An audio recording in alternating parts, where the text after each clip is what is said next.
Hello everyone, যিখিনি লৰা ছোৱালী অসম পুলিচৰ এবি ইউবি এপিআৰ ড্ৰাইভাৰ লগতে এসআই আৰু লগতে কামাণ্ডোৰ ফাইনেল ৰিজাল্টৰ বাবে অপেক্ষা কৰি আছে তেওঁলোকৰ বাবে এটা সৰু আপডেট কিছুমানৰ বাবে ভাল খবৰ কিছুমানৰ বাবে বেয়া খবৰ কাৰণ ভাল খবৰটো হ'ল আপোনালোকে ৰিজাল্টটো পাব এপইন্টমেন্ট দিয়াৰ কেইদিনমান আগতে যেহেতু 10 অক্টোবৰ তাৰিখে এপইন্টমেন্ট দিব তাৰে কেইদিনমান আগতে আপোনালোকে ফাইনেল ৰিজাল্টটো পাব আৰু সৰুকে বেয়া খবৰটো হ'ল কি আপোনালোকে বহুত দিন অপেক্ষা কৰিব লগা হৈছে এতিয়া কি কৰো কি নকৰো কাম কৰিম নে পঢ়িম নে আকৌ নতুনকে দৌৰিম নে ৰিজাল্টৰ বাবে অপেক্ষা কৰিম তেনেকুৱা ধৰণৰ এটা সাধাৰণ কোৱেশ্চনে আপোনালোকৰ মনত খেলিমেলি কৰি আছে কিন্তু ধৈৰ্য ধৰক নিশ্চয় মিঠা ফল পাব যদি পৰীক্ষা ভাল হৈছে ভাইবা ভাল হৈছে ফিজিকেলৰ ভাল নাম্বাৰ আছে আপোনালোকে বেছি চিন্তা কৰিব নালাগে কেৱল অপেক্ষা কৰিব লাগে ফাইনেল ৰিজাল্টৰ বাবে এটা পইণ্ট বাকি আছে বাকি যিখিনি লৰা ছোৱালীৰ ফাইনেল ৰিজাল্টৰ বাবে অপেক্ষা কৰি আছে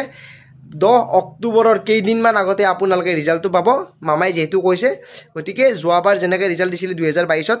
মানে ৰিজাল্ট দিছে এপইন্টমেন্ট দিছে তেনেকুৱাকৈ হ'ব গতিকে আপোনালোকে দুদিন অপেক্ষা কৰিব লাগিব